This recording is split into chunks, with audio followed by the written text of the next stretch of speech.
everybody. Three snaps. This is the Stronghold podcast. We three snap it here. Thank you, everybody, for listening. This is the 1 year anniversary of the Stronghold podcast. I think this is episode 33, 34, something like that. And I'm here with the brewmaster himself, the woodworker himself, the first ever guest, and my podcast brother, Gregg Speirs. What's up, my dude? How you doing, man? You all right? Yeah, doing well. 1 year, man. It's night and day. It's pretty amazing. Like looking around, looking at your setup, looking at everything going on. It's this is highbrow stuff. I feel very privileged to be here. I feel like the people that walking by get a very confusing vibe because it's like we're kind of a little bit of a grunge. Like, you know, we're an upscale gym. It's got a little bit of a grungy feel, but then every time people walk by the windows and they see like this fucking crazy setup we got going on. I think this is clean. It's a little bit. It's like a little both. Sharp. You know, it's not like evolved, but it's not like dirty. We're like somewhere in the middle, which I like, right? I like being a little bit grounded. Fair. I like, you know what I mean? We're in that middle zone. Like, it's like family gym. Yeah. It's not crazy. We're not like up in a mall, like super posh, but we're also not, you know, out in the heat, dirty and shit. The same settings for the same like finishings and fixtures of Evolve is kind of like a condo, like a Singaporean condo. So it just feels a little like, that's very Singapore MMA. You know, it's like marble countertops and, you know, fucking nice clean edges and frosted glass showers and stuff like that. That's definitely a very Singapore take on the way that it was designed. This feels like a family. This feels like home. This feels like, you know, it's less, I don't know, is manicured the wrong word? That's what we do, man. Family. This is a family gym, right? I mean, that's the kind of vibe we're going for. And, you know, you're my brother, so I'm happy to have you on. 1 year, it had to be you. There was nobody else that we could do the podcast with. Fireworks. And boom. So Greg, as usual, the brewmaster himself has brought several beers for us to try. Last time, you want to tell this story? Last time Greg and I did the podcast. I don't remember this story. Last time Greg and I did the podcast, you know, we were sitting here, we're drinking, we're talking. It was like a 2 hour plus long podcast. Terrible. And when you're on camera and you're talking back and forth, you tend to lose track of what you're doing. It's like one of those things where you have a few drinks, but you're sitting down, you're chatting the whole time. All of a sudden you stand up and you're on your way out and you're like, oh my God, what have I done? And so my last memory is just of Greg running out of the gym, and he's like, I think I'm going to puke. I'm like, no. Greg never pukes. Greg never pukes. I also don't drink a lot, which is weird. For, you know, so there's always trepidation when I come here, because it's like, because you know you're getting. I better not have anything tomorrow. This is, I only drink when we're together, basically. You know. Yeah, which is hilarious because you're a brewmaster. Yeah, but it always comes down to, like, this is why I always bring A, different stuff, you know, B, weird things, or maybe not weird. This is a pretty good, pretty nice selection. It's nothing like there are 3 bottles of this in the world or whatever, although the quad that we might be drinking later is 13.6. He brought a 13.6% beer. I mean, this is all self-destructive. It's not like I'm, you know, free of blame in any of this. Well, we can self-destruct on camera, dude. It's entertaining for the viewers. Yeah, I think right? It's got to be filmed. That's what we do. Yeah. That's what we do. So we're here, man. 1 year of the podcast. There were some sick fights today. There were some sick fights next weekend. Yep. If you don't mind, let's just go ahead and break that shit down. We'll get the MMA talk out of the way, and then we'll just see where the podcast takes us. I didn't see any of the preliminaries, unfortunately. I didn't Main either. card. I usually prefer the preliminaries. Yeah. Which is, I don't know. There seems to be like less hype around it. You know, people are more into their flow. It feels more like a fight and less like a production. Does that make sense? Totally. Yeah. Usually, because if you think about all the fights going on now, they're dead silent. There's no crowd. I know, right? it's so bizarre, right? You hear everything. But that's like the preliminaries a Yeah. lot of the time. That's right? a good point. That's a good point. So when you're watching, it's like, oh, this just feels more. Oh, people just haven't turned up yet. You know, it's not like a. I don't feel like there's gravitas removed from having no crowd there, because it feels like the fights that I prefer watching. Anyway, sorry. I'm gonna snag that, dude. Go for it. So this is just for anyone who's drinking along at home, although not that you'll know the drinks list. This is Garage Project Wellington. This is I think it's a slightly sour salted white peach ale. I'm not sure if it's a goes. I don't think it's a goes, but it might be. Slightly salted, so it could be. 2.9%, so we're starting off easy here. Starting off easy here. Jake, if you're ever dry, you just grab one and we'll pass one to you, okay? Yeah. Good. I've got buttons pressed, so I'm focused. Okay, cool. No worries. So, the fights today were pretty good, man. The card was a banger. A lot of first-round finishes. Yep. Like, it was pretty sick. Woodley did Woodley.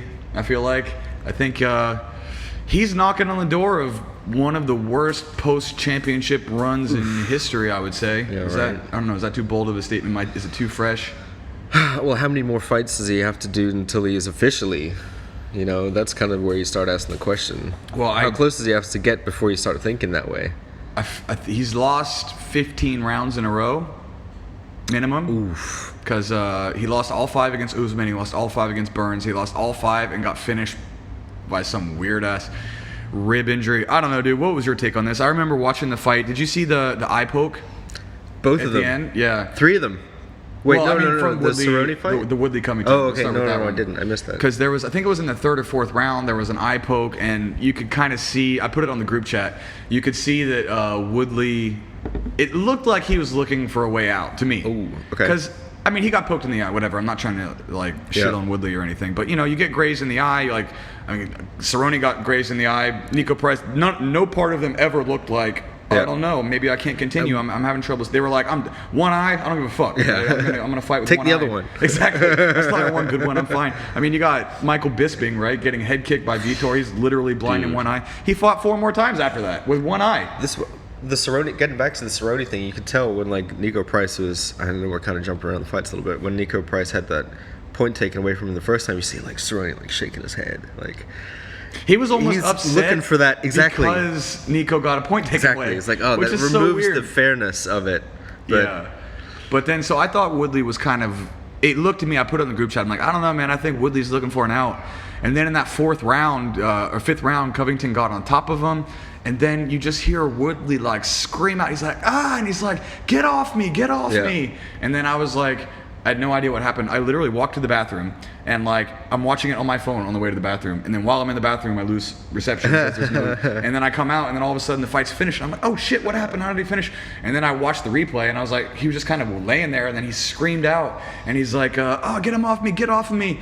And then that was it, complaining from a rib injury. And I'm like, I don't know how severe his injury is, but there was 3 minutes left in that fight and a lot of guys would fight through that. I'm not saying he should have or shouldn't. It just remains to be seen what actually the injury is, right? But to me, it just looked like he was done. It didn't look like he was motivated to get in there. I feel like I'm not trying to bash on Woodley too hard, but to me, he's the least entertaining champion ever. Even his wins, right? Okay, he knocked out Lawler. That was pretty epic. He had the two Wonder Boy fights, which were extremely inactive, except for when he landed the big shot, right?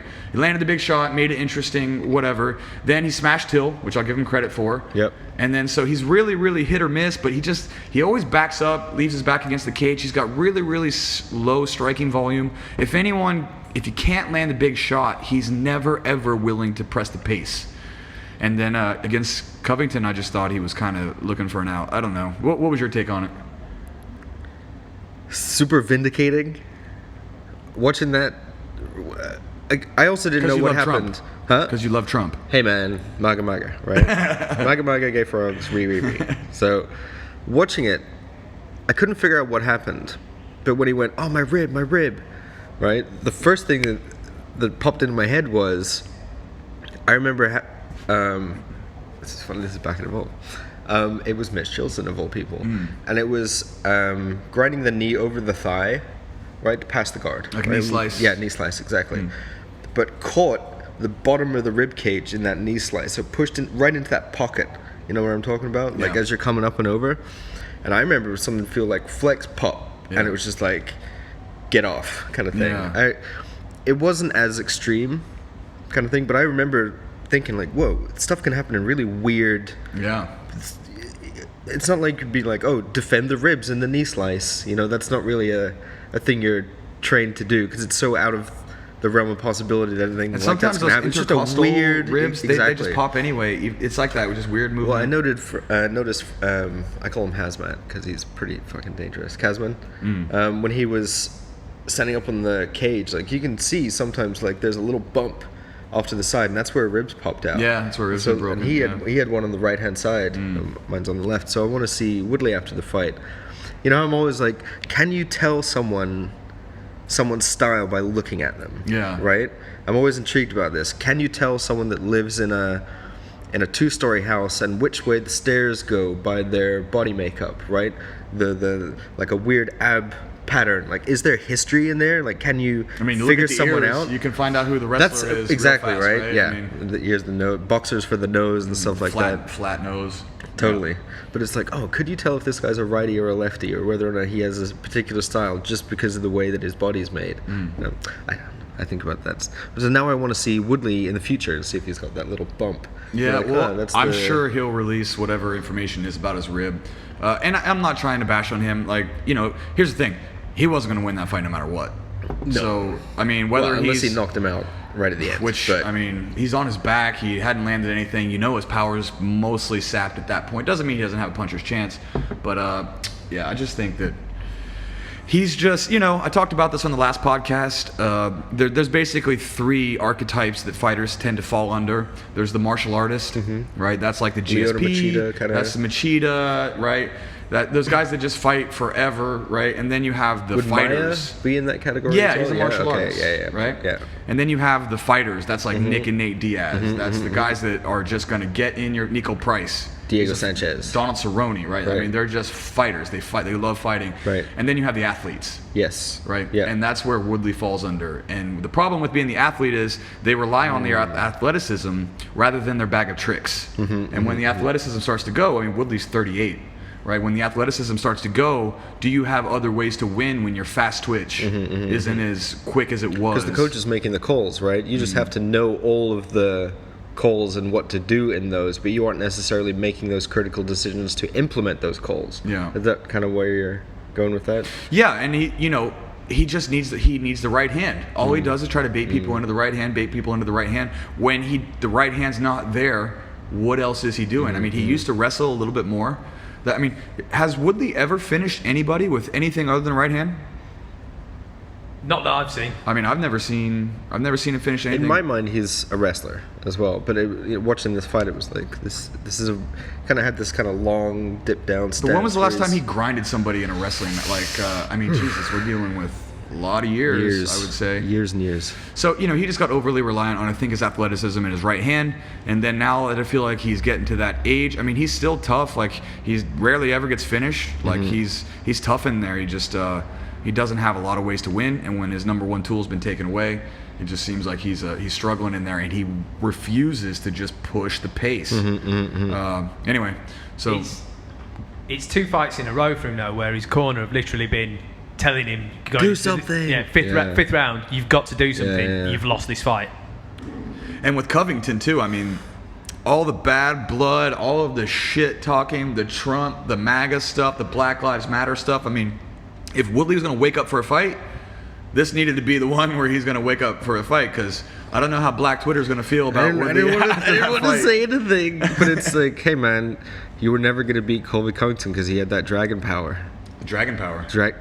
The dragon power. Dragon power from the president when he shook his hand. He got a call from Trump during the press interview. I know. Jake, that was one of the news things we wanted to talk about. Can you find a transcript of that or find a video? I don't know if we're allowed to show it, but he's literally, first of all, I was talking to Jake about this earlier, it's hilarious.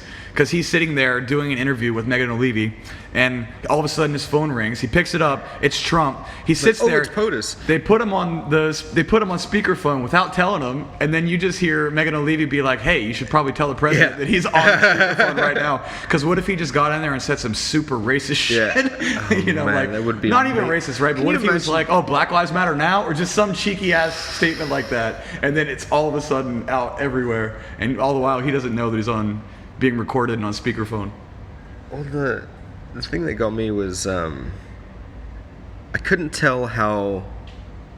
This is the thing with Trump, right? I can't tell impulsiveness versus calculation. Yeah. Right? Because listening to the phone call was, he was like, "Oh, you're a champion. We're two in the same, blah blah," and he kept aligning himself with Covington. Right, like, "Oh, we're the same. We're the same. You're a champion. I'm a champion. Blah blah."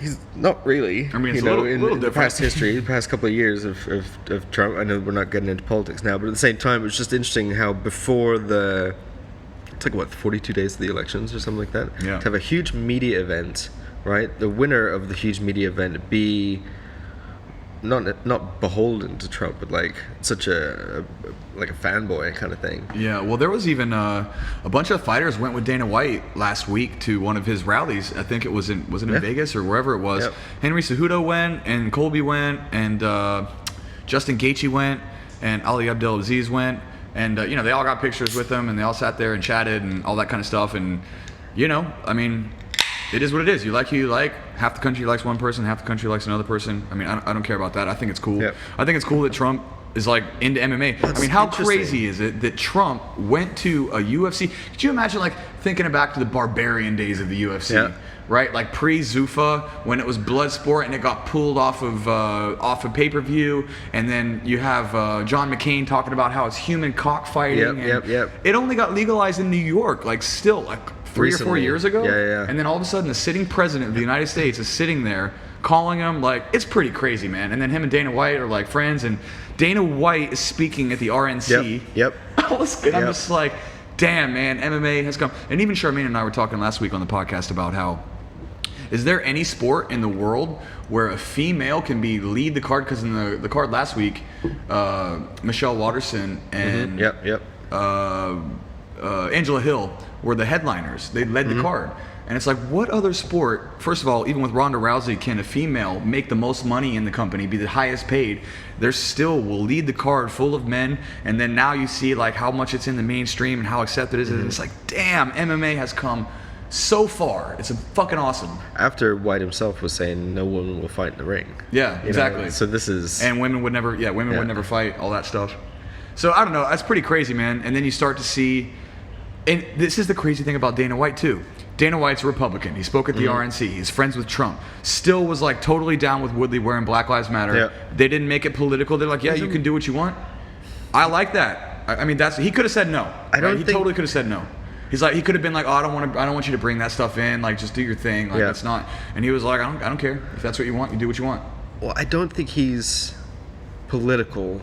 Like Dana White and Trump, I'm not surprised because they're both showmen. They're both.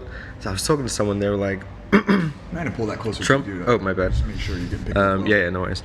Oh, here's the next beer, by the way. Oh, so cheers. it's slightly sour guava and hibiscus, wild little thing from Sierra Nevada. So Nice. It's, Cool. I'm gonna have a little bit more. Yoink.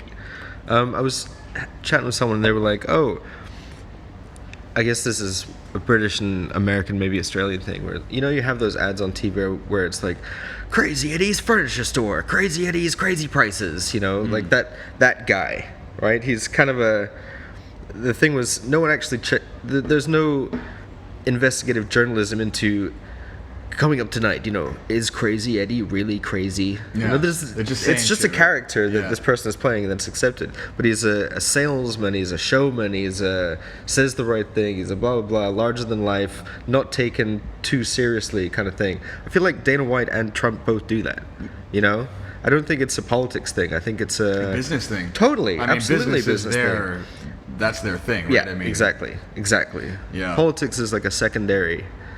Plus, I mean, for Dana White to be able to say,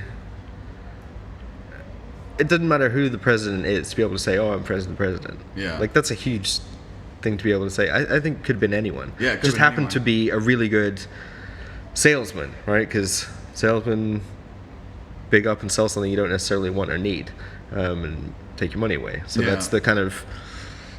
I don't know, that's the bottom crossover line that I for, see. For both of them, right? For Yeah. both of them, it's business. Yeah. Which, I don't know, I thought the whole thing was interesting. I thought it was cool for Colby. I mean, I like Colby Covington. I love his shtick. I like all the things that he does. Like, to me, honestly, it's just fun. It's entertaining. It's like I don't take it at pro face wrestling. value. Exactly. Yeah. Right? Just like I love Chael Sonnen. Yeah. Just him talking shit mercilessly. Even Henry Cejudo. Right? Chael Sonnen was the best. He tried to talk shit for so long. People said it was so cringe that he went into it, started calling himself the king of cringe, made himself even cringier. Started Called out the women's division. Yeah, the intergender champion stuff. I mean, he just leaned so hard into it, and I'm like, I forgot why not? about that. Why not? He's like, I'm coming for you, Valentina. He's saying he's gonna like be the first intergender champion of the UFC, all this stuff. I thought it's funny, man. It's just entertainment. Like, I don't take it at face value. Like, Colby's just a regular dude like anyone else. He's just marketing himself and doing his thing, and So, who do you want to see Colby face next? Is the big question, because he's after Masvidal. Masvidal, Yeah, for It's sure. gotta be. It's gotta For be. sure. 100% Masvidal. They were old training partners. They talk a lot of shit. Like, that's a great fight. They're both highly ranked. They both fought Usman most recently. What did Covington call him? Street Judas? Was that at the end of the fight? He couldn't like hear shouted it. something Yeah, into the. Street Judas. Was it Street Judas? And then he said something else to fake newsman or whatever for Usman. Yeah, and whoever Fake wins that, newsman? Yeah, that's his nickname That's for what Usman. it was. And yeah, and then whoever wins that is the number one contender. Because Gilbert Burns has to fight Usman anyway. So that fight will happen before hopefully Masvidal and Covington. And then they do Covington, number one contender, fights Usman again. You either have a sick rematch with Colby and Usman, or you have a rematch with Masvidal where he gets a full training camp, not just for a week. Win-win for everybody. Like, I think that's the move. And then, so that was the only one that was like kind of boring and predictable. I mean, I predicted last week on the podcast that exactly what would happen, that Covington would just overwhelm him and Rip pop, finish him. round 5. I didn't predict Nicely that. done, man. I didn't predict that. But then the co-main was sick. Nico Price, Donald Cerrone. Jake, you'd mentioned that you thought Cerrone looked a little slow. It was the first time I've ever seen him fight. Not that he looked off the pace slightly, but he looked his age for the first time ever. You looked and you thought, oh, that's an older fighter now. That's not like a young man fighting anymore. But that's the first time I've ever seen that from him. I thought he held up pretty well. I agree with you to a certain extent. I mean, he's 38. There's just no way to hide it, right? Yeah. But he had to survive like kind of a blitz in the first 2 minutes. I thought he took those shots pretty well. I Yep. mean, he stayed competitive. It's just so fucking fun to watch him Slow fight. burn ramped up. Yeah, and then I mean, funny- he landed a sorry. couple head kicks, and I was just Yeah, like, damn, yes. like Nico Price was just eating everything. Yeah. That guy's crazy. He's like Nick Nate Diaz crazy. He's like, you fight him, you know that like you could fight bad dudes, right? But you can't fight crazy. There's something there. Like, Yeah. you're not gonna beat that guy. He's just gonna flail and do crazy shit until you separate him from his consciousness. Period. And I love that. I mean, I thought he won the fight. I agree with the draw because of the eye poke that they took a point away from. Yeah. But really, really good fight. Did you catch that one? I did. It's funny you should say that. I felt like his striking showed his age, but not his head movement.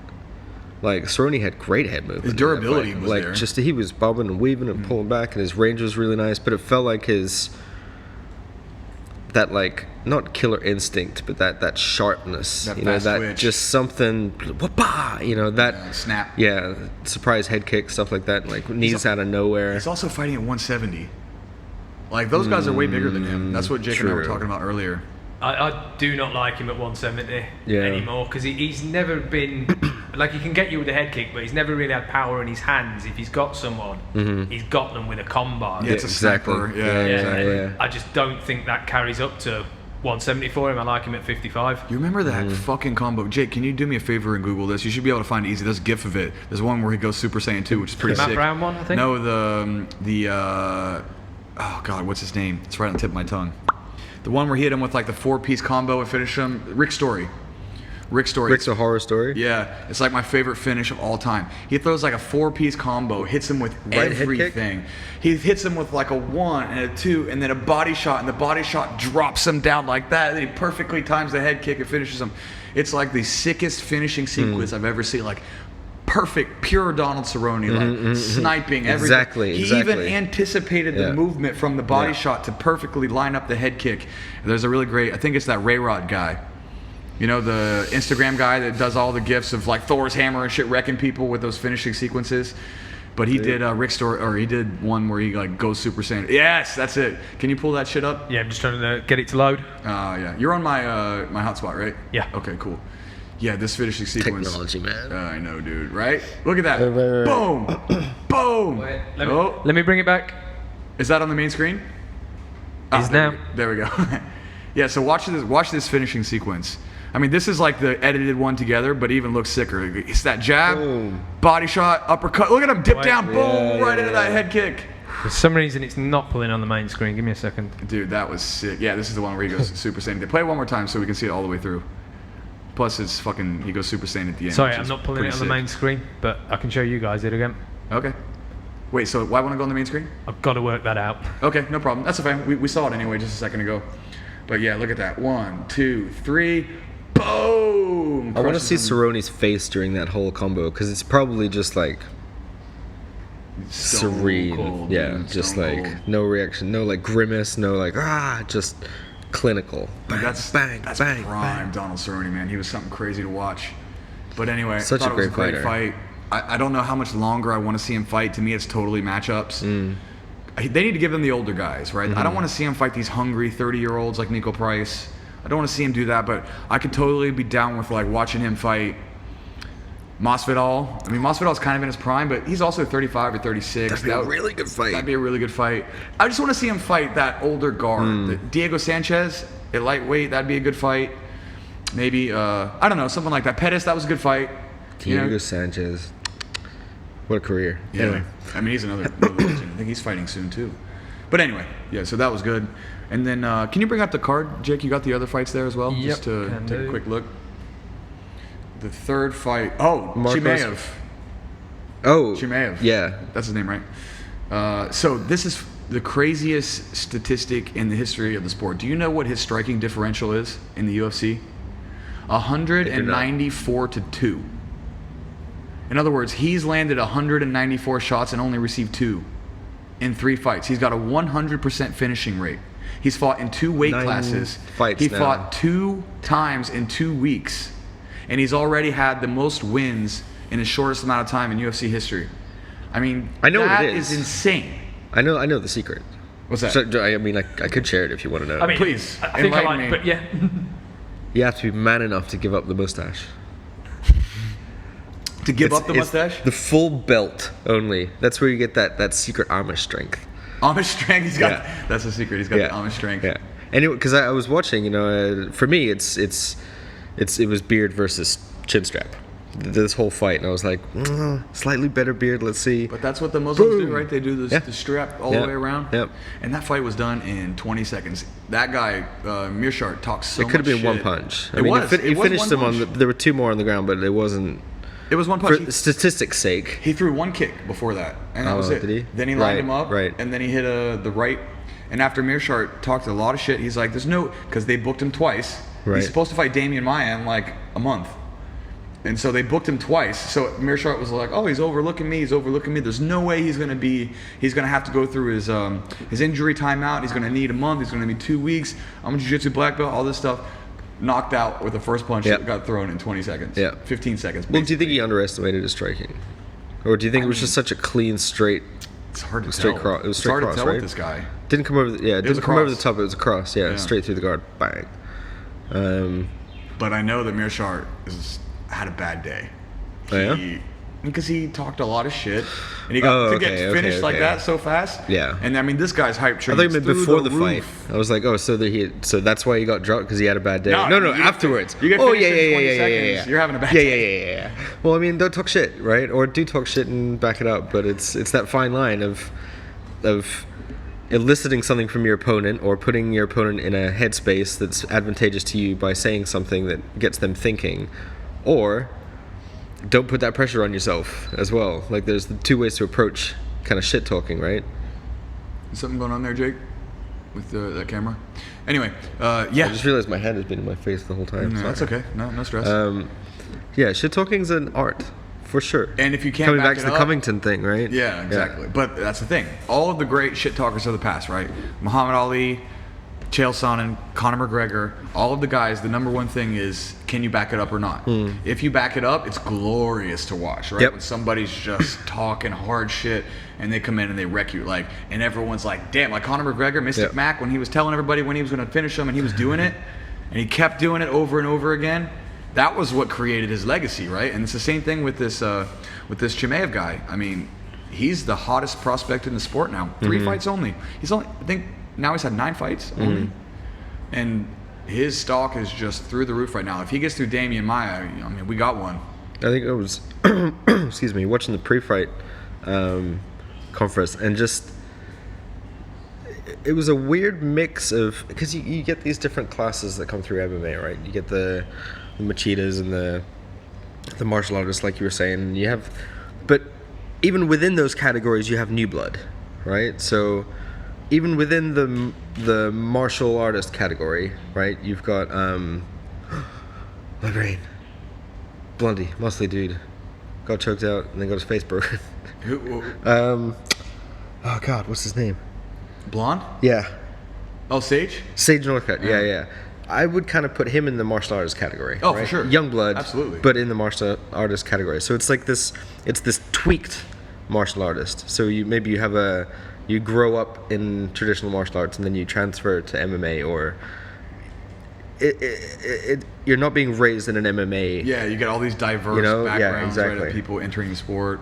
So watching kind of Conor and watching Magomedov, and then watching Shemaine, it's like, ooh, it's like if they two had a baby. Oh yeah. It's like the kind of this distillation of that whole, like, different characters and see what works, but also have the skills and things. Oh yeah, talking about like cross training, your skills wise. I know we're again skipping around. The other fight was over really quickly. Johnny Walker. Yeah, Johnny Wow, Walker. Wild fight, man. Yeah. Listening to hearing that he'd been doing like sambo training and stuff like that to kind of get I feel like the sambo wrestling is kind of the new, not necessarily like new jiu-jitsu or whatever, but it's like people, when Muay Thai was new, it was like, oh my God, you gotta add that Muay Thai cap to your feather. It's all elbows and kicking and crazy and knees.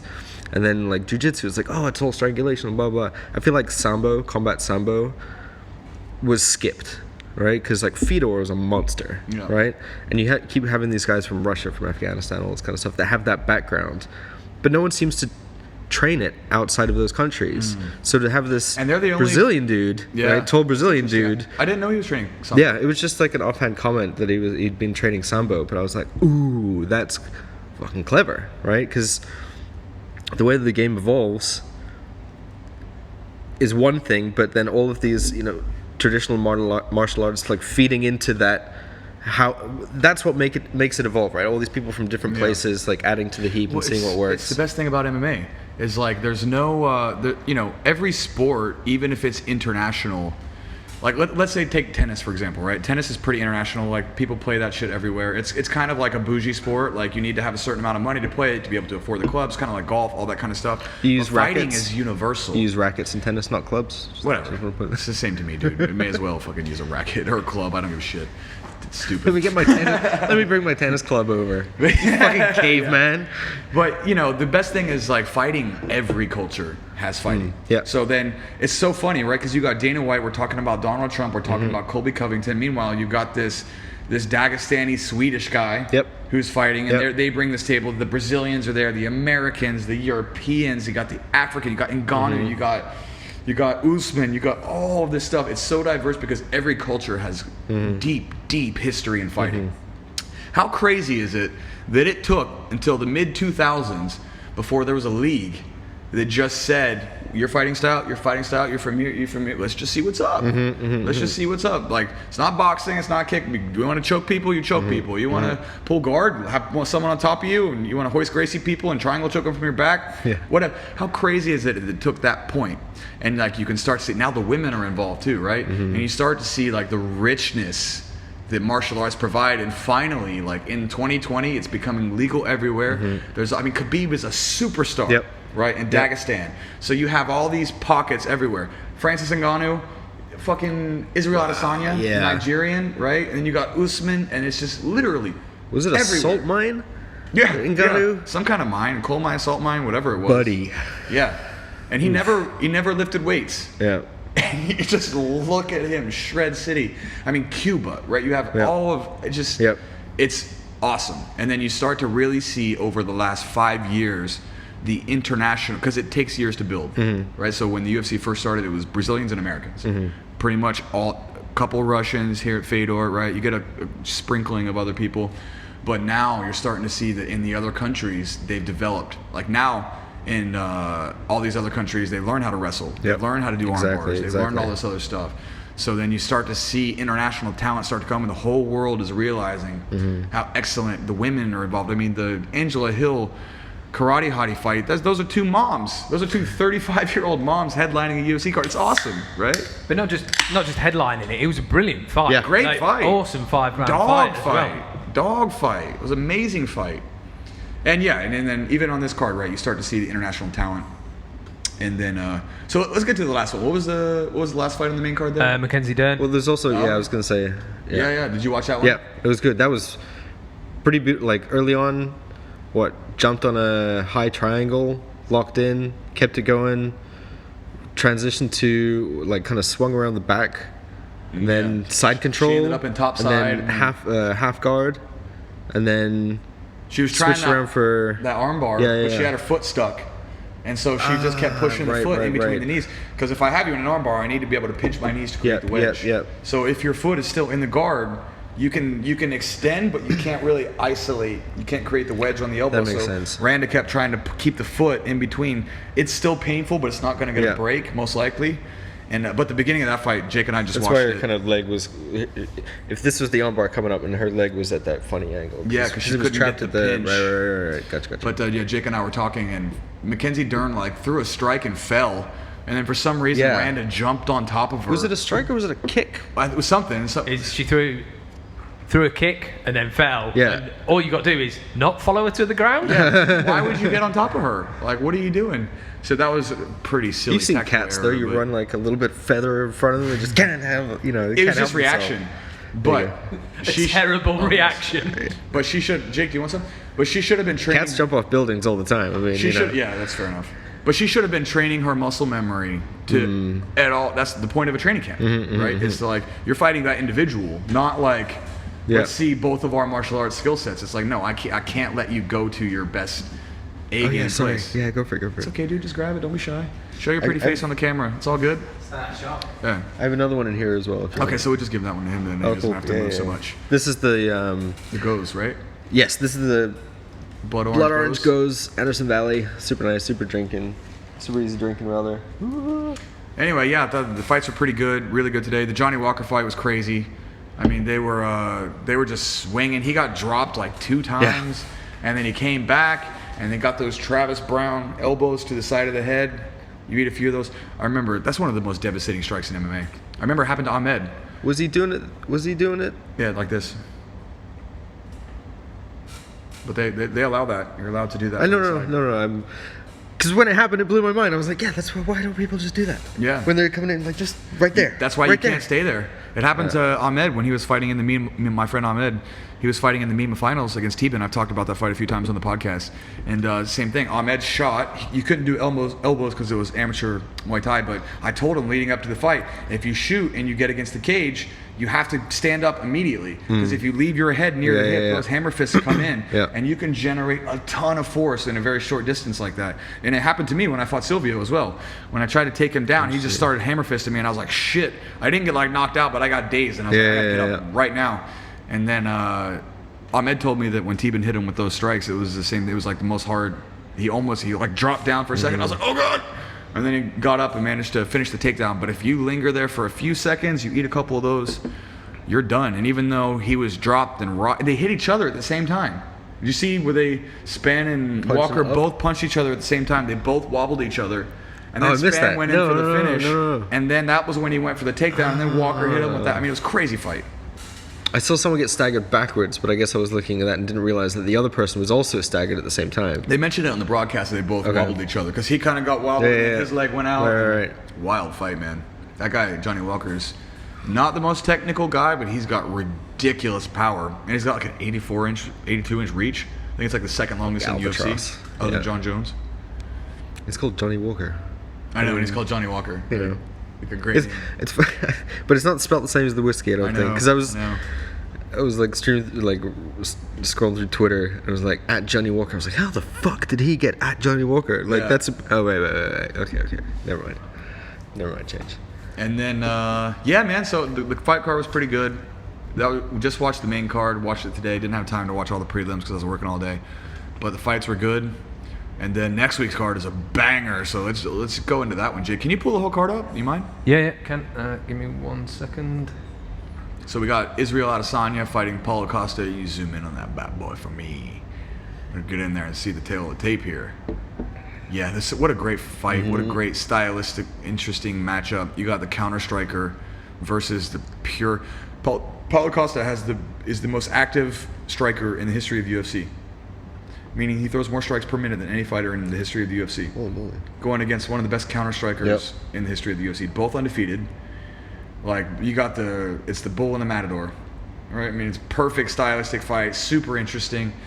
Both undefeated, both fighting for the title. That is a banger. That's the best fight of the year so far, I would say. Predictions? Sorry? Predictions? Or do you know? I mean, I don't know. It's rough, right? I'll predict. I could be wrong. I gotta go with Izzy. Because if it does end up as a striking fight, you have to take Izzy in that fight. Yeah. And a lot of times in those bull versus the matador fights, the matador wins. Right? So Costa's got to apply pressure, but he's got to apply smart pressure. He can't just keep waiting in constantly, or I think Izzy will snipe him. Mm-hmm. But it's a good fight. It's the best middleweight fight in a long time. Do you think Costa could beast Adesanya, take the striking out of it? Well, he's not really like he's a striker. He doesn't really take anybody down. He doesn't really do that too much. So I think the fight's going to be all on the feet. I think it's just going to be how does Costa move forward. Mm-hmm. If he moves forward, and not get caught while he's losing throwing. a lot of reach as well. Izzy's got way longer reach. He's 6'4". Yeah, right? He's wiry and thin, whereas Costa's built like a goddamn tank. Yeah, interesting. I don't know. What do you think about it? For me, it's like it's a fight prepared where the kind of apex of both of their skills come into play, right? Because like you were saying, the counters, the counter punching versus the big punching, right? Because Costa's such a high volume thrower, the chances of that interaction happening are much higher. Yeah, right. Exactly. So, I feel like Adesanya is a bit more slippery. Costa's a bit more, to continue the metaphor, like a bit more bullish. He's a bull in a china shop, right? Whereas Izzy's just smooth and snapping. I don't know, man. It's a close fight. I think you got to give the favorite to Izzy. He is the favorite. I have no doubt. He's the champ. He should be. Good fight, great fight. I'm gonna be watching that one closely. Mm-hmm. What do you think, Jake? I think Costa.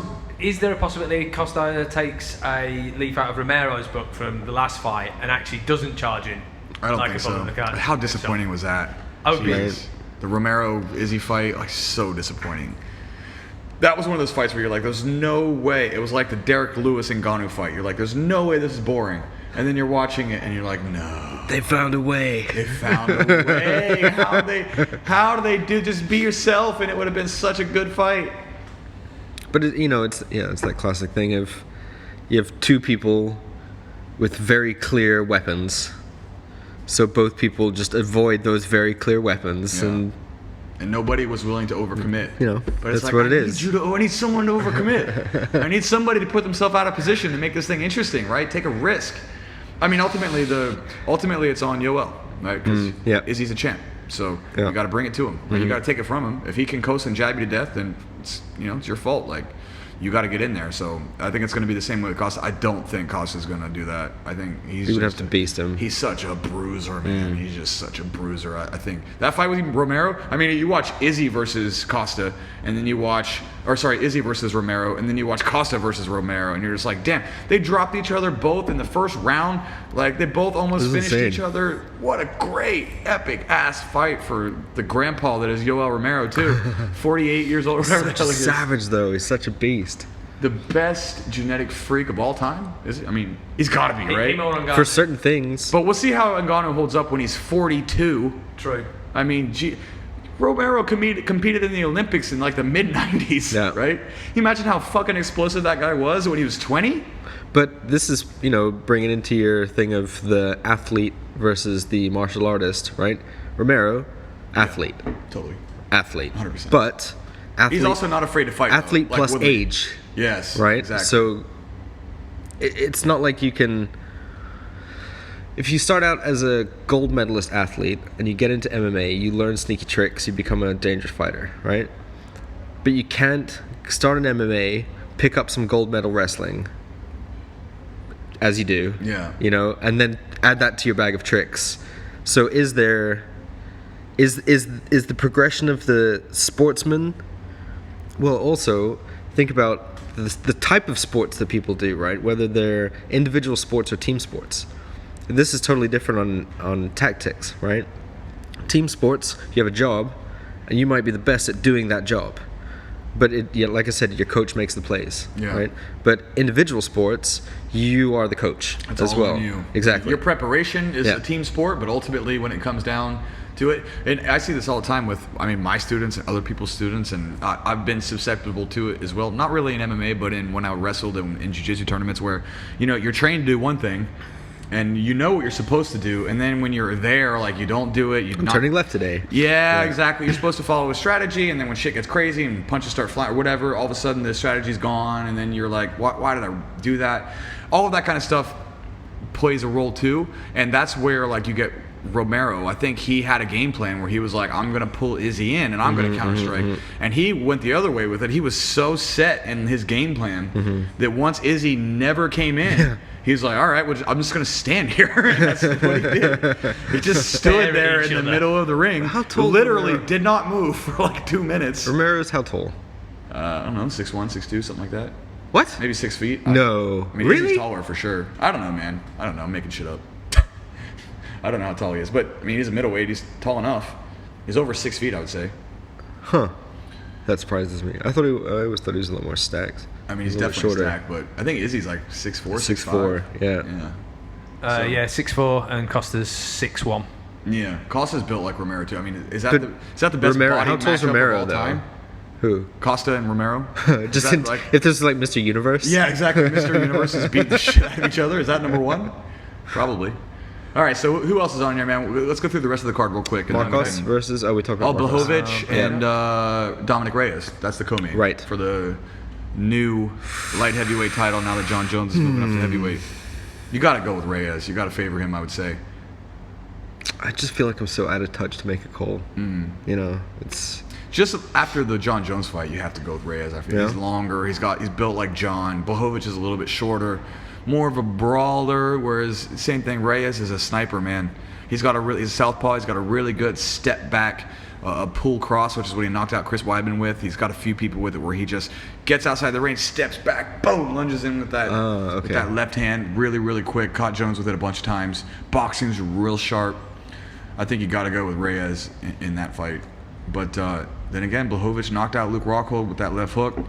He's looked pretty good. Weren't people kind of hating on that though? Weren't people saying that Rockhold? I can't remember seeing the strike, but I remember like reading something and it was like, oh, Rockhold's chin, blah blah. Rockhold's shouldn't have put him out. But he got hit clean, jaw broken. Oh, yeah, you got fucked well up. Then that's if you've got the credentials for taking it in the face. If your chin's gone and then you get your jaw broken. Yeah. There you go. That'll do it. That'll do it. Yeah. So it's a good fight. I think it's a good fight for the. And then Blachowicz beat. What's the guy's name? He went to Bellator now. Corey Anderson, he beat him. He was like top 5, and then he knocked out Luke Rockhold. So it's a good fight. I think it's the right guys for the division now that the DC and Jones are both gone. I think Reyes wins. Should be a pretty interesting fight. Do you feel like there's kind of a story vacuum in the division?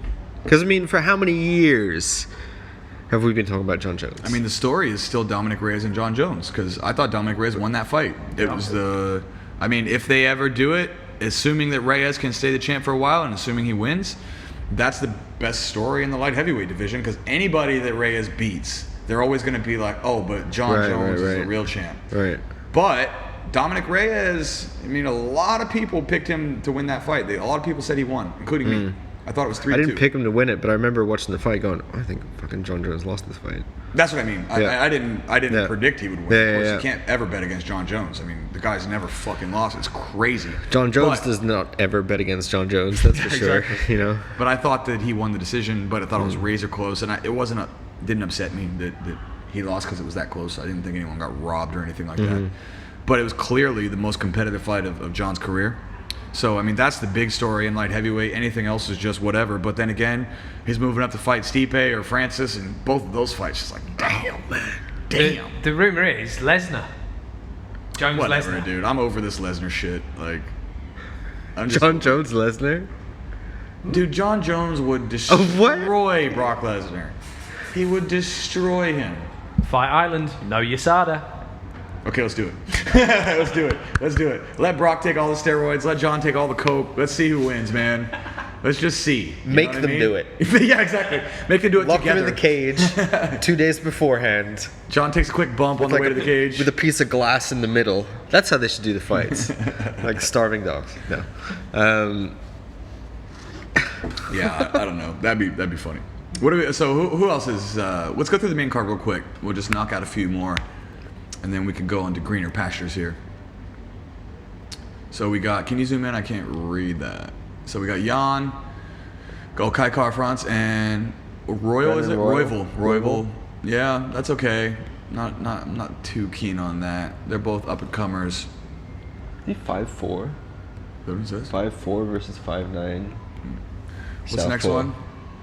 Anything else good on there? It's today's card as an overall card was actually better than this. I think. Well, it's just those two fights, right? Those two. Yeah. That Costa Adesanya fight's going to be so sick. Mm-hmm. Any other people on there worth predicting or breaking down? Oh, I like Zubaira.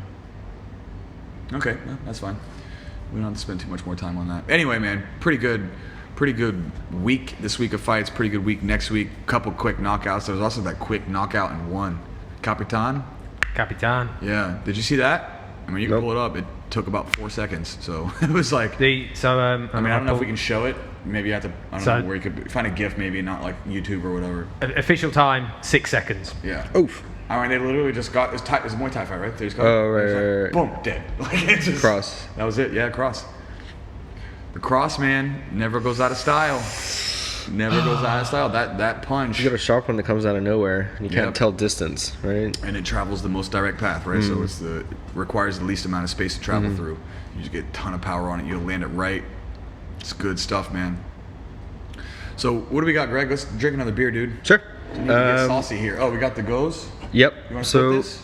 Well, I split one already, so you can. Well, I'm sure. Whatever. Anyway. Up to you. Or can pour save yourself. this one, Go have ahead. another one. I don't know. You tell me. You can You're pour the away. boss, dude. When it comes to beer, Not anymore, though. you're the boss. Not anymore. No, moved on to greener pastures. What's up? Oh yeah, gotcha. What happened? Wait, you can just tell me. Oh no, so well, if we want to charge the batteries, now would be a good point to cut. Yep. Oh, okay, sure. Yep. Okay, yeah, so everybody, what we're going to do is, we finished up with the MMA talk, so we're going to give a quick cut. We're going to come back so we can charge the batteries so Greg and I can Perfect. podcast longer, and then we will be back to talk about whatever random shit comes out of our faces. Thank you so much, Yep. Stronghold Podcast. We'll be right back. Thank you. And just like that, we're back. I chugged the rest of this goes because Greg insisted, and we are moving on to, what do you got, dude? What's this next beer? So this is So we didn't even. We kind of glazed over the beers we were talking about. This is the nice thing about this podcast, right? The MMA stuff plus beers is what we would do anyway. This is what Right. I would do in every social situation that I'm in, given the option.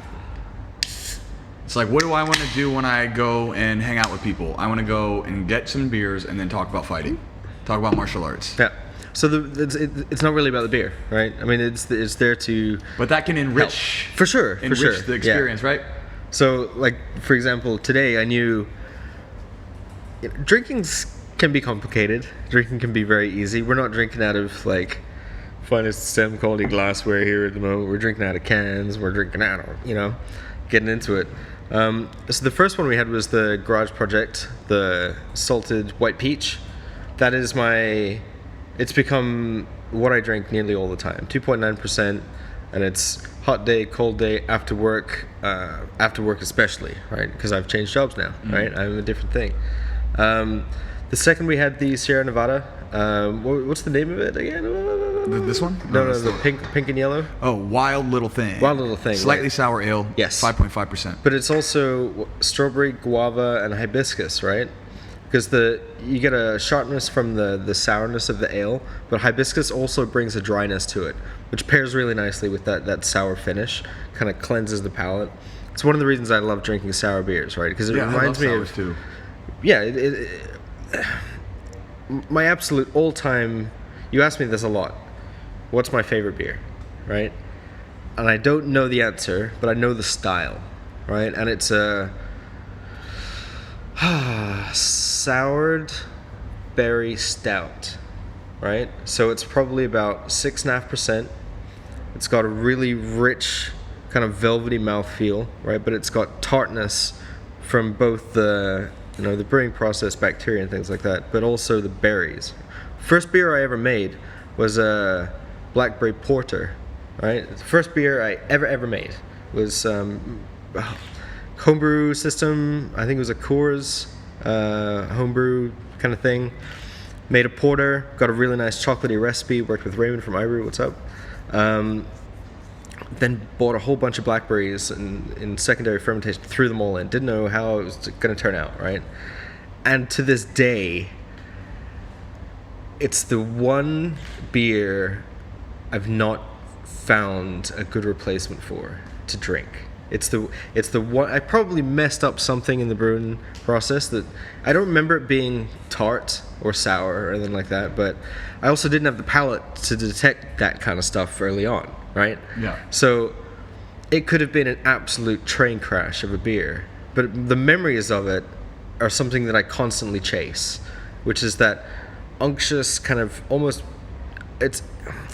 black foresty kind of feel, but sharpness and bite and roundness and berry and juiciness and all this kind of stuff, right?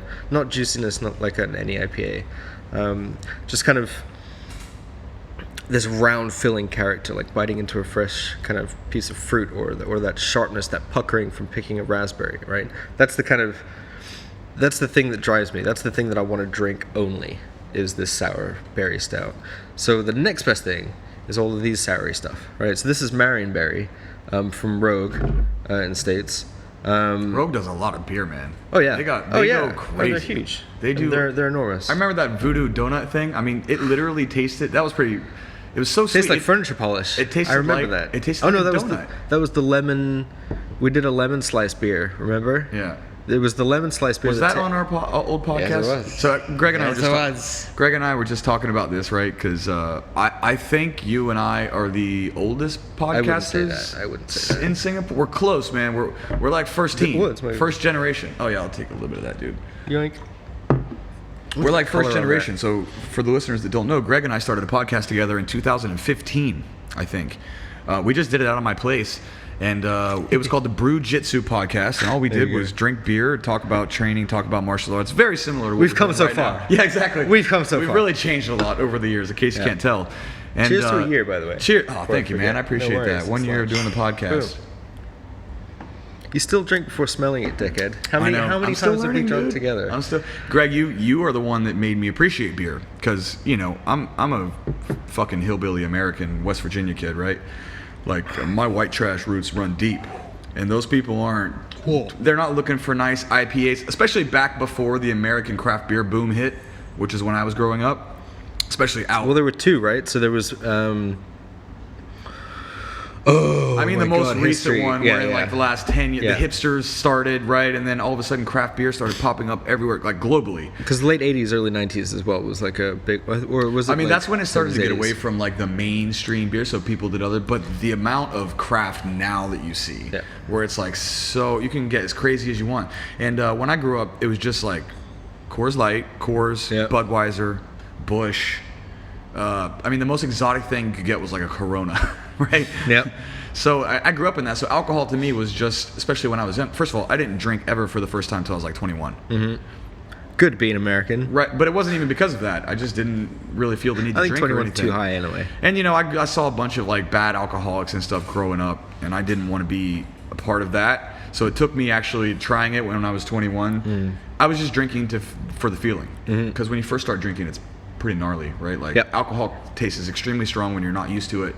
So to me, it was just fuel for like if I wanted to party or I wanted to have a few drinks. But then when I met you, an actual brewer, and you start describing all of the flavors and I mean, I didn't know what an IPA was, let alone like the amount of depth that you can find of that particular one style of beer. It's like anything, though. I like always say you can look at any direction infinitely. You were my like my black belt brewer, right? It's like when you go into the gym and you start to see for the first jiu-jitsu class, and you look around and you're seeing and then you see like the coach roll and you see the level of depth, how he just wrecks everybody, and then all of a sudden your mind is just a little lock unlatches, and all of a sudden this potential understanding of this crazy craft that you've never been a part of all of a sudden unfolds in front of you, and you start to realize how crazy in depth this can go. So like when I met you and we started trying all these different beers, and you would describe describe the style and the taste, you'd be like, oh, it tastes like a crushed berry and wood. And I never even would have thought. And then when you said that, I'm like, it does taste like a fucking crushed berry and wood. I never would have been able to describe that because I didn't have a sophisticated palate or the language to understand what I was feeling. So you were sort of that eye-opening thing for me. So it's really interesting over the years to have done this, and I start to appreciate beer for more than just getting drunk. Yeah. Which is what I did when I was young. Same. I mean, you know, growing up in Singapore, you can get away with murder, right? If you're an expat, pretty much, as a young expat kid. And I definitely didn't drink before I was 18. But, you know, you start out drinking Tigers.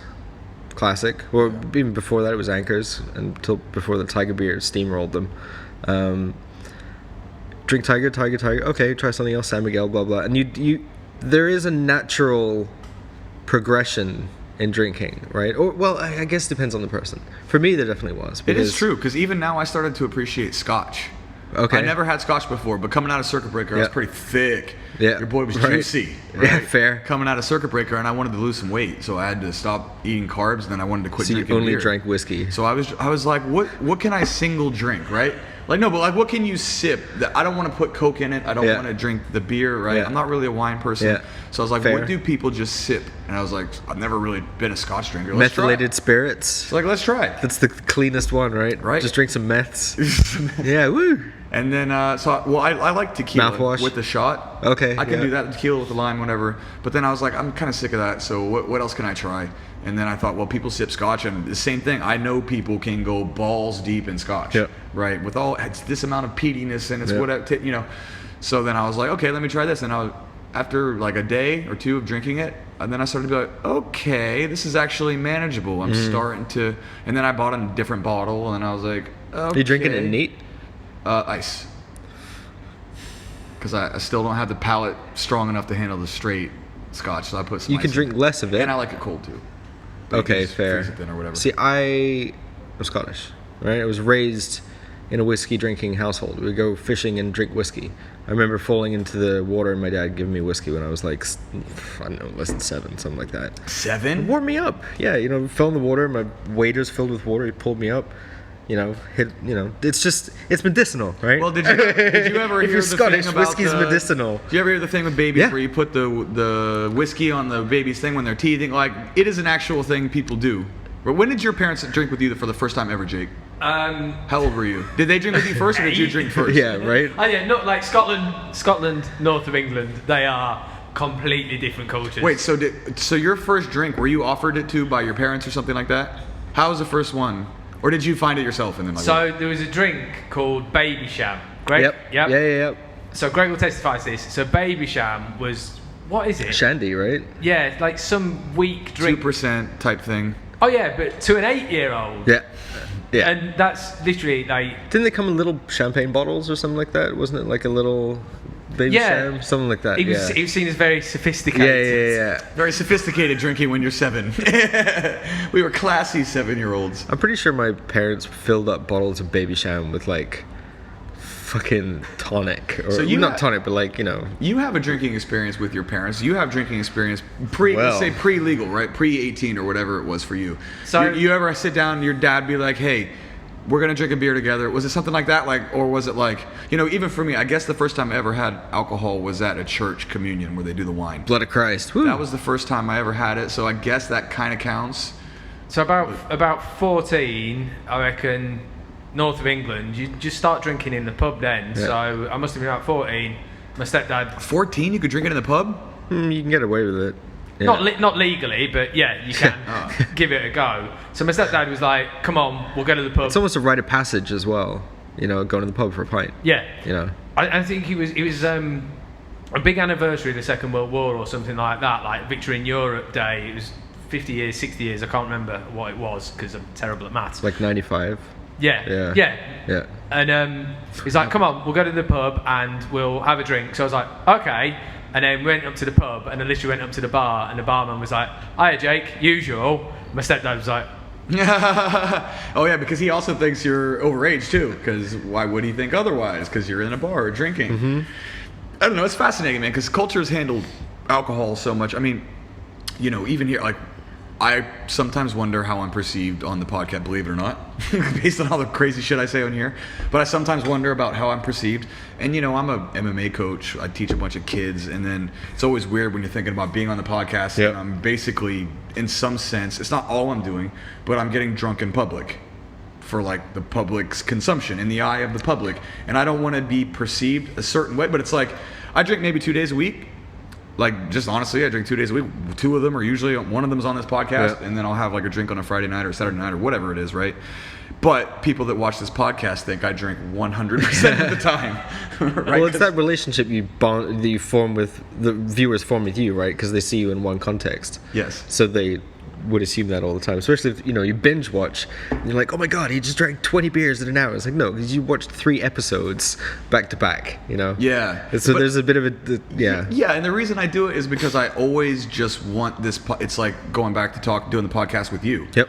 My favorite method to sit down and just have a conversation with somebody and to do this kind of thing is just the way that I've done it for the years. Is you sit down, you have a beer with somebody, you talk about mutual interests, disinterests, whatever the case is, and it's just you sit here, you down a few. And I was like, if I'm going to do a podcast where I do this with people, I mean, I've done podcasts where we didn't drink because the guest doesn't drink. I don't drink if they don't drink. Of course. Right? I mean, standard. It's only if you do it, I'll do it. My hair and I had coffee. I had Bruno on. Oh, Bruno, we had a couple beers. Yeah. But other people just want water, and then I just follow whatever the guest does. Right? So I haven't drank for every podcast. But then when I drank with you on that one podcast, or when I drank with Major, I think Major and I polished off 25 beers. Yeah, I remember. Yeah. I mean, by the end of it, we didn't know what the hell was going on. But it's also like fun. And I enjoy, you know, the podcasts that I watch when people drink or they do whatever they're doing. It's fun for me. Like, I'm not judging them for the thing they're doing. I'm just kind of going along the ride with them. And, people being people, you know, whatever. Like, if you're trying to keep up appearances on a podcast, I mean, are you the BBC? No. Are you Fox? No. Are you CNN? No. Do you have a weird agenda to push? No. Maybe teach jiu-jitsu to your kids. That's about it. This is why people, might tune in, or because this is the kind of thing that you've been trying to keep throughout the whole. It's that authenticity. It's not necessarily relatability, but sit down and have a beer. Like, that is so kind of standard, and I feel like it's disappearing a little bit as well.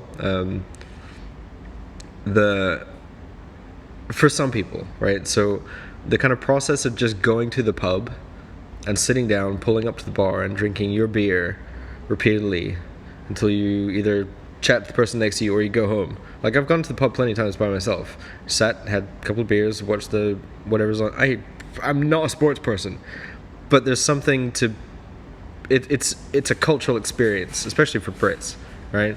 America's it's a little bit different, I feel, because of the 21 age drinking rule, right? So plus everything's so fucking far away that you have to drive to the bar, park, go in, sit down, drink 5 hours, come out, and then drive home drunk. Drive home drunk. Everyone just drives home drunk. I couldn't believe that in the States. Yeah. We left the bar. Everyone's scattered like fucking cockroaches when the light comes on to their cars, and then it was just like 3-point turn, and just especially empty. back then, there was no Uber, there was no this, and people that live in rural America, they're not calling a cab home. Yeah. They're not calling it, like, if you live in rural America, like West Virginia, I don't even know if there was a cab company. Yeah. No one's got 100% of families have cars. Yeah. That is just the only way to live. You can't get around without it. There's no city hubs. There's like a gas station and a Walmart and a fucking McDonald's, right? I mean, that's it. So where would young American kids drink apart from Canada? House parties or pubs.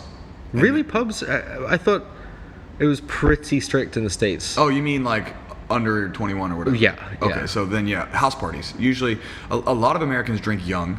Because with cake their parties parents or with their that blew but my they mind. do it at home. Yeah. Well, one of the things I was going to ask you, Greg, I was just thinking about this while you were talking, is you mentioned how it's happening less and less. People going to the pub, having a beer, socializing, and that. I was going to ask for you that type of experience, that kind of. I was going to ask you if you think a lot more people are like alone home drinking, because socialization has changed so much over the last 10 years, where most of people's social communications happen on the phone, that I wonder if people would be like more inclined to, instead of just going to the pub with like strangers, just go get beer, go home, have a drink, play on your phone. I wonder if people are just generally socializing less with alcohol because of the ease with which people can communicate on their phone, and also the fact that most communications nowadays probably happen over the phone. But how not lame face-to-face. are Zoom drinking parties?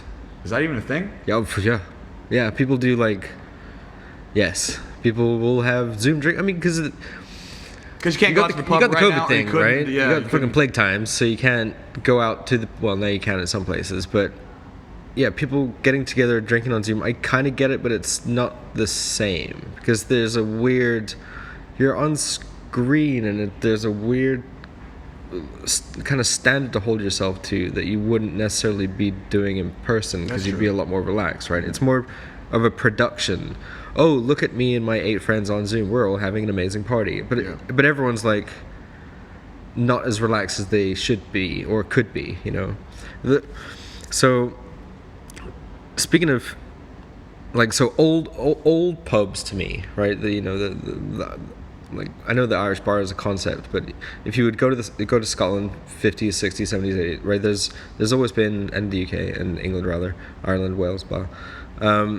There was always a certain pub that people would go to, right? You're local. You either live near there, or you had like not necessarily you see the colleagues. same people all the time because it's like the town pub, right? Well, so there used to be this old man pub. I mean, it's called an old man pub, right? Filled with old bald men in Scotland, in Aberdeen. It was called I think it's called like the Don, the Bridge of Don bar. The Don is a river, right? The D and the Don are near Aberdeen. Good salmon fishing. And there was this old man pub there, and there used to be 2 guys that would sit and chat. And one worked in the foreign service, right? It was and the other was I think it was a quantity surveyor, right? It was a civil engineer. And it might be years between their conversations, right? They would meet. They were both from Aberdeen, so they would talk, and they might see each other 3 times a week. They might not see each other for a couple of years, right? But it would always come back to them just sitting having a beer, right? They didn't share any. Well, I don't know what they talked about, but it was rarely shared about like personal life. It was mostly like musings and talking shit and thinking about stuff and blah blah blah. But your personal life wasn't something you would talk about at the pub. Roll on years later, right? At my parents' wedding, my dad's dad was like, "What the fuck are you doing here?" My mum's brother were like, "What the fuck are you doing here?" They were the drinking buddies for decades, right? In this old man pub, but they never discussed family life. It's not like, oh, my daughter's getting married, my brother's getting married, my son's getting married. No idea. They met at the wedding. Yeah. Right? So there's that. They were friends for decades, and they didn't know whose family was who was a part of what. Didn't matter. Never came up. Nope, it wasn't. It was just I would love to know what they talked about. Yeah, what do you talk about if you never get around to family? Like, what who knows? Everything and nothing, and it's just But there was no phone in the pocket. There was rarely a phone anywhere. Probably now, it's like dial one up. It's interesting, right? Because now we live in this world where I almost wish people would go back to the point where they didn't feel like they had to talk about everything. You know what I mean? It's like now, he says on a podcast. Yeah. No. But I mean, with like public, like if someone asks me my political opinion, then I'll give it. But if they don't, I'm not going to. And like the same thing with how I post on Facebook. Like people either they can't handle opposing opinions, so it creates some kind of argument, or it's like, I don't want to hear necessarily what your political opinion is. You just let's talk about whatever. Because if you tell me, and I ask you what your political opinion is, and you tell me that I'm interested in that. But if like I'm just sitting here shooting the shit with you, and then you say something, in today's climate, people just want to argue about politics. It's like I kind of just wish all of that crazy shit took a lesser place, and people could just get along and talk about their families or their lives or do whatever without the toxicity coming in. But it's so paired with although fame. I guess people fought it's paired at pubs with all fame. the time. People well. fought at pubs all the time though. So Oh, even fuck back in yeah, the day, of course. people would still say some shit, and all of a sudden they're Bar in a fist fight at brawl a is a pub. term, right? Yeah, so I guess whatever, man. People are just people. But They do. So I spent 10 years of my life drinking in the same bar, probably longer than that even, until I moved abroad in a place in up north of England, Rotherham, called the Tutton Shive. And I could not tell you a single thing we talked about the entire time I was there. Not a word. That's a fair point. Also. But hours and hours and hours and hours of just utter shite. Yeah. But at the same time, it's cathartic, right? Because it's the, you know, people want to talk about safe places now, safe spaces. The pub used to be a safe space, you know, for types of people. I think it still is, because you can say some shit in a pub that if you said it in public, like, people would rip their ears off, but right? there's I mean, an assumed... some of the nasty shit that comes out of people's mouths at pubs. I love it, right? I would never want it to say. But you can't say that in, like, a PC culture type era that we're in now in a public place. And I love that, right? Because people will say all kinds of... You hear the most fucked up shit you've ever heard from somebody at a pub drinking beers together. Well, the irony is that you can't say it in a public place, but you could say it in a public house, which is what a pub is. Yeah, that's right? true. So, but it's that is so in some sense it's that safe space, right? Where but it's there's like, an assumed alcohol component. Yeah. Right? There's no assumed component for outside. If I told you the dirtiest, grossest, nastiest joke that I know is fucking disgusting, and I told you, like, while we were just out walking down the street, you might be like just totally out. You'd be like, I mean, funny, but is this the time? But then if that same thing happened at a pub, you would just laugh your ass off. It would be totally socially acceptable to everybody around. Depends on the joke, but yeah, no, it's it's definitely a dying breed. I don't know if it's a bad thing or if it's a good thing, but there's just... But I feel like there's some part of it that's outrage also... fame kind of kills it, because if you've got eggshells everywhere you go, you can't relax, right? And that's what a pub is. You go there, you see your bartender, fucking cheers, right? Hey, Norm. Like, hey, canned applause for a pub. Yeah. This is a fucking show about a pub. That's it. I mean, all American TV takes place in a pub or a couch or something. But they're all drinking at, well, I guess, for instance, a coffee shop or whatever. But, true. I mean, that's just it's the absolute standard, right? People sitting at a pub, everybody can relate to it. You're just drinking a beer, and I do feel like, I don't know, man. People still do it. I'm happy to do it. It's good. Like, I like... Depends on the people, right? What do you think about the alcohol high, right? Because the thing is, it's weird. Because alcohol is great when you're on the incline. Like, if I'm consuming it at enough of a rate where I'm on the incline, it's great. It's, because they say alcohol's a depressant, which of course it technically is, right? But it doesn't feel like that. Almost it feels like a stimulant when you're on the way up. But once you start to go down, that's when things get weird, right? That's when you can get into those weird psychological places where you would say shit that you would never say. You start to get offended easily. You lash out when you shouldn't have lashed. You get overly emotional. What was it? A drunk man's words or a sober man's thoughts? That's because, they'll come out unfiltered with a lot of people, right? And there's something to be said for that, right? That's why people like to drink. There's something to alcohol, for sure. I mean, before we started this, I was like, do you want to get a rolling start? Yeah. I was like, should we just ease into it? That's why I have 2.9% as the first beer. And I was instantly like, for sure. It's a slow ramp up, right? Because you want to get... That's why we didn't start out with 13.6, chap. Right? Well, if we had, that would have ruined us. The potential that could half an hour podcast. In that podcast land. Half an hour podcast. But we survived the last one, and you ended up just dying immediately after somehow. So we could pull it off, man. We're pros at this point. It's not gonna. Well, I mean, it will kill you. I mean, no one's ever died. I'm not a surgeon general here, but I don't drink enough for it to kill me. I hope. Well, I don't like getting drunk. That's the thing. You asked me about the alcohol high. I don't like getting drunk. I like getting tipsy. Yeah, that's the perfect space. Maintain tipsy. Yeah. Right? Sober. Tipsy. Drunk. Yeah, exactly. Hungover. Yeah. Right? Yeah. Tipsy. That's the fucking key. In terms of like metabolizing the alcohol, because I also don't like drinking volume anymore. Because that's why I tried when there was Scotch. to drink, I don't want just all of this fluid, right? I mean, when there was nothing to drink, brand wise, it was volume wise for your kicks, right? You get used to anything, right? You do anything for a long time, you get used to drinking, or you do anything, you get used to it. So if you drank a lot, you get used to drinking a lot more, right? And I was definitely 18 when all these stories took place. Wink, Wink, wink. Wink, wink. Do you have Twitch? So I remember I was probably 18, definitely not minus 3 years. So I definitely was 18. Not minus 3 years. Not minus 3 years. You were very right? clear. Why are you saying Yeah, it again? I'm just, because You were numbers 18, not minus numbers 3. confuse me. Go Yeah, for yeah, it. yeah. We all get it, dude. But the U.S. Navy used to come into town, right? A lot. There used to be ships in Singapore, and you would, see these jack dudes walking up and down Orchard Road, like, oh, there must be a ship in, kind of thing. Now, these guys were on boats for months, not drinking, earning money, right? So the first thing that they would do when they used to get off the boats is go drinking, right? So I used to take my pocket money and hustle sailors out of beer and money and turn into their guide by the end of the night. This was the shtick that I had.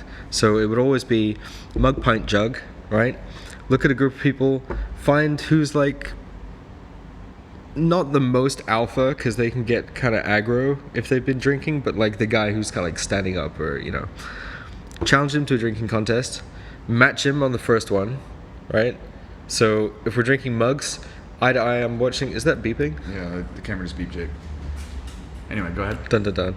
Match him on the mug, right? And say, oh man, you're a really good drinker. This is amazing. Why don't we do a pint to make it into a real contest, right? Which I would destroy him at. So you're Always hustling wrecked. these people like a pool shark. Absolutely. This right? was your move? This is my move. Why would you what possessed you to want to do that? I don't dance. So this was your trick. This was your party trick. I like playing pool. I like playing darts. I knew a lot of bar tricks.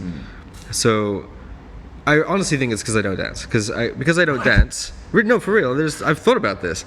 So it used to be you would go to a pub and then you'd go to a club afterwards, right? Now, clubs are very expensive. A, to get in, B, to drink in, right? And C, I don't dance, right? Which is one of the main points of going to a club. So I would drink beforehand in the pub, and then once we got to the club, I would play pool at the back, right? Which was continuously drinking, playing pool. So that's where my kind of hustle would lie, right? But getting back to the sailory dudes, always had something to prove. I was way fatter and way shorter than I was, right? So it's this little butter bowl that's drinking fast with them. Match the mug, smash them in the pint, right? Because then the last one's always the jug of beer. And it doesn't matter if you win or lose, because they've pretty much already paid for it, right? Because they have to pay for the next round. So you either walk away kind of drunk. You were doing this to get free beer, basically, yes, right? absolutely. Okay. But then, depending on how they were and depending on how they acted during the kind of hustly part, I would then say, hey man, I can be your guide to Singapore. You guys are new in town. I can show you around. You wanna go drink in some of these bars? Blah blah. Trying to keep the party alive. No, trying to get them to pay for all my drinks, right? I'm not a hot chick, right? I have to work for this. I can't just I don't dance, right? Going back to my original point, so it was the keeping up with drinkers, and I would always just drop them at Orchard Towers, right? That was at the end of the night, because we would drink around Orchard Road. Orchard Towers is the latest thing open. So you'd always be okay, take them to a couple of places, and then as soon as people start getting shark-eyed and weird and drunk, it's and enjoy your night, gentlemen. To the red light district we go. Yeah, I literally have school tomorrow, so I will go and do that. School when you were 18. 18. -3. Yeah. -3. Yep, definitely only A-levels in university. But it just became part of my Was that just character. was that your social? Was that your social thing that you would do?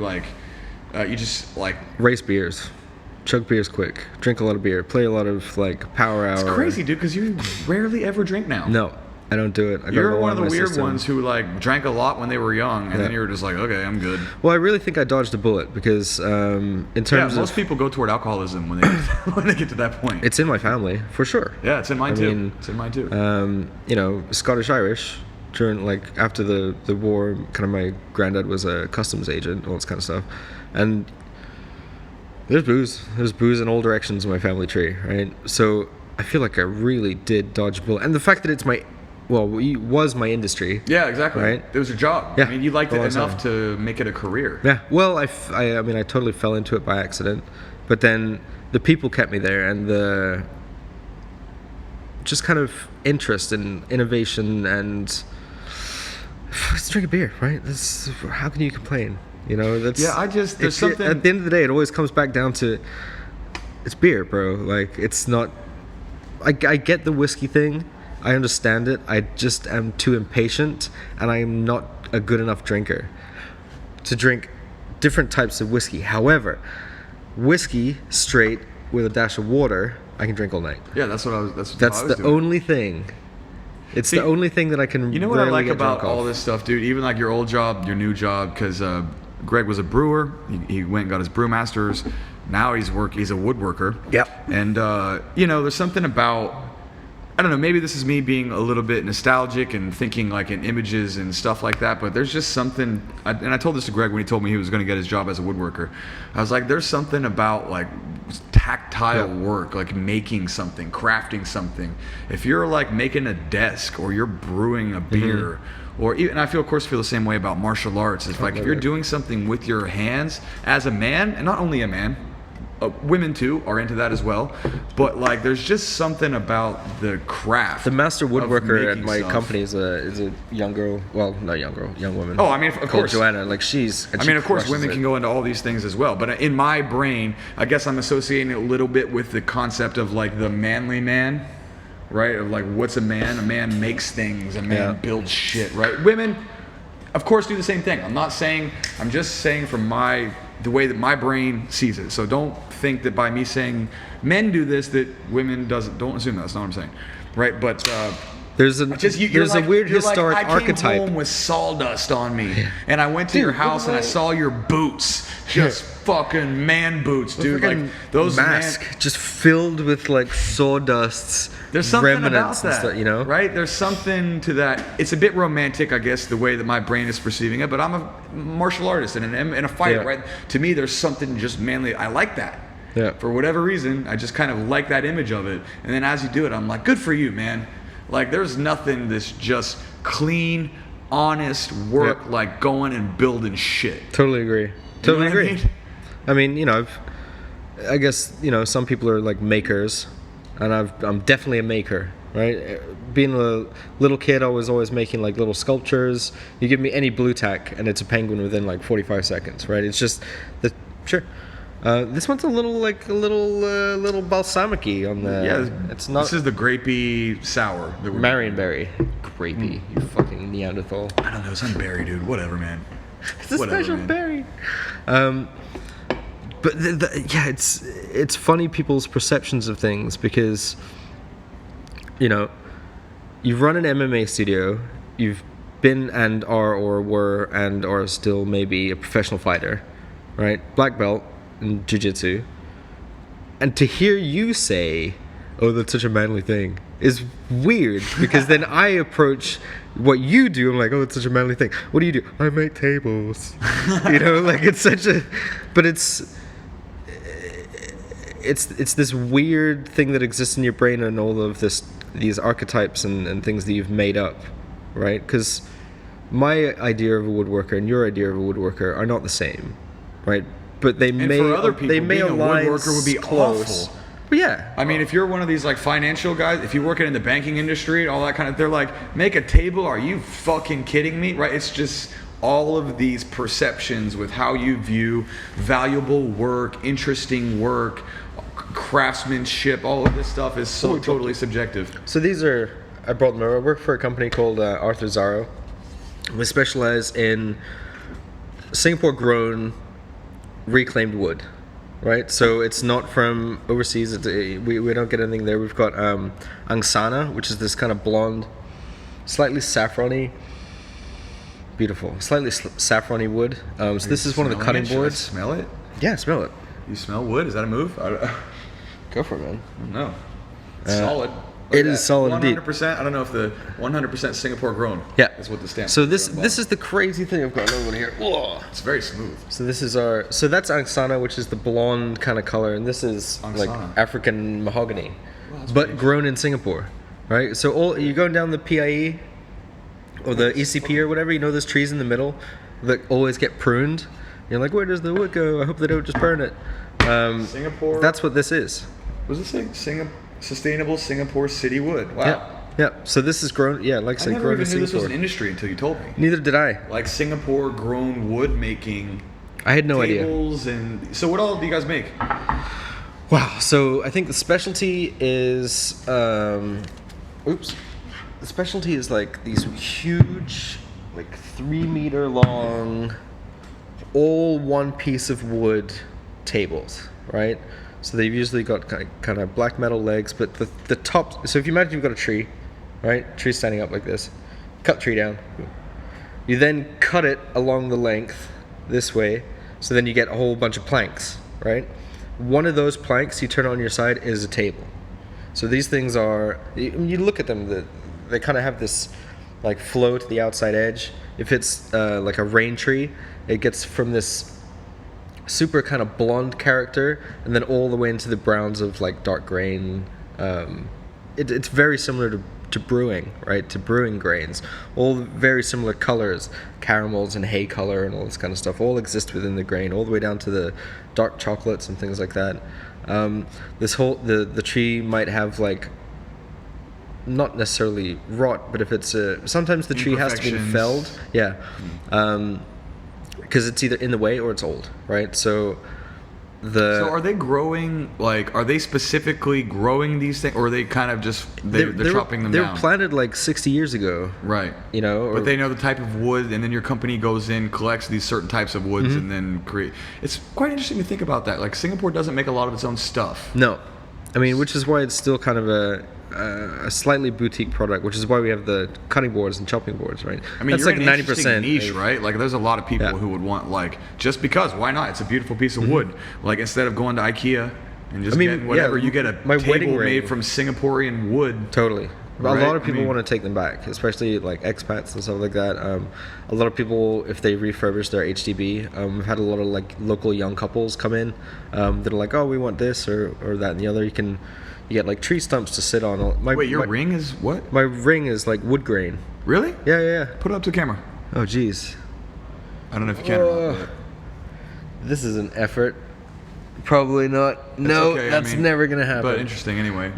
So it's. Wait, is it made of wood? No, it's metal, but it's printed in a wood grain. Oh, so it's got like the lines going. I'll just take it off. It looks like a cross section of a tree, right? Oh, yeah. But I was making beer at that time, so why didn't I get like hops or something? It's always been something that's close to my heart. It looks like a ring with almost like tiger stripes going down. Yeah, a little bit. Yeah, something like that. Because it's like darker in the recesses. Like a tiger print. Yeah. Thanks. So it's always been something that's really close to my heart, especially like wood turning. Finding planks are fucking boring, right? Plank of wood, 2x4s, and I'm not gonna say suck my dick, but you want that kind of, for me, natural live edge to it, that natural look where you get this hunk of tree, you spend ages flattening it out, with a router, you sand it down, and then the best stage is oiling, right? It's like porn, because you've sanded down. Oiling the wood? Yeah, oiling the wood is like porn? Yeah, buddy. That doesn't make any sense. You just enjoy oiling your wood, dude? So like, you've cut, you've shaped, you've flattened, which is also a skill, being able to flatten something by hand. Yeah. That took me a long. I'm still not like amazing at it.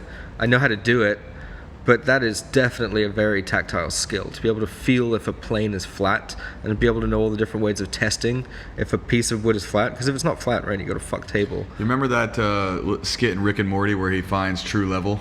Yeah. Did you ever see that? Yeah. So it makes me think about it, right? Because it's a quick segue to bring this down a notch. So in Rick and Morty, there's this episode where Morty's like leveling something in the garage or whatever, and he tries to use one of those bubble levels. Yep. And then Rick walks in and he's like, "Oh, you want to see real, true level?" And he comes back and he does all of his laser machines and all of his fancy shit and all of this stuff to make it every single grain of dust is off on it, just perfectly level, like exactly like atomically flat. And then exactly, yes. And then Morty steps on it, and he's like, "This is no big deal." And then he like starts having an orgasm. He's just because the tactile feeling is just so fucking good. It's so and true. Then he steps off of it, and then he goes into like an instant existential angst where he starts like crying, like, the world is not what I thought. Everything's dead. Like life sucks. Just because his feeling was so I totally get it. tactile I totally about get the it. fact that it was truly level. What a fucking great skit. But it hits on that concept of like when you do something with your hand, you make something and it's so pristine touch that there's something that is just beautiful when you feel it to the touch. It gives you so much satisfaction, right? But it's not bending something to your will. It's working with it. You know, so it's... Yeah, that's a great point. You know, when we get these trees, it takes a real eye to be able to look at them. I don't do this. And then, you know, I'm back to being an apprentice again, right? So back down to learning everything, which is nice because there's no pressure. You know, I don't feel either a weird performance pressure or historical pressure or a kind of pressure to live up to things and put all of my learning into practice, right? Now I'm purely learning, which is pretty awesome. Obviously, I have to put my learning into practice when I'm making the things day to day, but I came into it green, you know. I lost train of thought. So when talking about true flush and level. You know, a lot of the stuff that we do are these kind of cutting boards and whatnot, and we also do like tables but there's not a lot of joinery, so it's not a lot of like dovetailing and stuff like this. It's working with the wood to make and bring out what is in it. Oh, oiling wood. Oh, buddy. Oiling your wood. Buddy. We're back to that again. Let me tell you. Please tell me more about when you oil your wood. Yeah, once you flattened it, you've sanded it all down, and there's like fucking sawdust everywhere. It's all nice, it's all flat, all the edges are taken off, and you like run your finger all over it and this kind of stuff. Take it through for oiling, and it goes from this like dusty, milky, because of all the dust, right? Like all the sawdust and fine particulate, to the like vibrant wood grain. Yeah. Like you rub oil over it. We use like a mineral oil, food safe because it's cutting boards, and things just start to jump out at you. You know, all of the colors become apparent. You can see where you've been working on. Hopefully you found all your mistakes by that stage, or else you have to go and like resand it and all this kind of stuff. But it's just it's like the money shot of woodworking. You know? It just totally is. The money shot of woodworking. Yeah. What's a money shot, Greg? For the money listeners? shot, it's like it's the shot that you pay the most for because it's the most valuable. Describe it to me in depth. Yep. Please, to all the listeners, tell me. I've never heard this term before. Never? Money It's a shot? cinematic term. You were in theater, weren't you? I was not in that kind of theater, bro. Well, what I'm doing in front of camera is a little bit different. That's interesting, man. It is one of those things where it's like, I just love craftsmanship. Yeah. I love how, even as you describe it, I mean, I'm sure a lot of the listeners, you see a table, you're just like, oh, it's a fucking table. You don't. Oh, I've already looked at this one. Yeah, you don't really think that all of the work and all of the nuance that goes into that, but then you can literally, everything's a little microcosm, right? Everything's fractal. Yep. You can sort of like, I mean, I'm looking at these cameras. How do they work? First of all, I don't know how it works, let alone do I know how to make the damn thing. Yep. I can't even make it work. And I can literally point to, there's a fucking bag there. This dude painted this shit on my wall. What are these paints made of? Infinity everywhere. Exactly. And that's one of the things about like becoming an expert in anything, is it starts to open up your mind to how much complexity there is in any task that you do. And as a human, I think that we need that. You need that complexity, that game, that thing where you're like, you break something as arbitrary as whatever, like a table, which is something that, it's not arbitrary, it's something that we all have, but we don't ever think about the actual work and the level of knowledge and sophistication it comes to actually make that thing, and all the history that led up to the point of it being in its modern state, and it's flat and it's geometric and it's polished and it has to look nice and has to be affordable. I mean, you could fucking go any direction with it, and it takes actually like committing yourself to something to look around and then appreciate all of the nice things that we have, our smartphones, all of this, when realistically most of us are just kind of going into an office every day and doing repetitive tasks, whatever. I mean, whether you're a banker or whether you're a lawyer or whether you're doing whatever. I make a lot of cutting boards too, you know. Yeah. So it's Cutting You boards. do drills. Yeah. You know, there But even is that. like, a cutting board has to be a specific type of thing, right? It's different than a Everyone's table. different. Every cutting board is different as well, right? for sure. So, because it has this basis of being a natural product. Yeah. So and you when have we to were eat making- off of it, right? I mean, you have to make something that like you can actually put yeah. your food on over and over and Yeah. over again. So yeah, it's appreciated. I appreciate all of the craftsmanship that goes, especially your job, but like any job really. Like if you're making stuff, there's just something to me about that.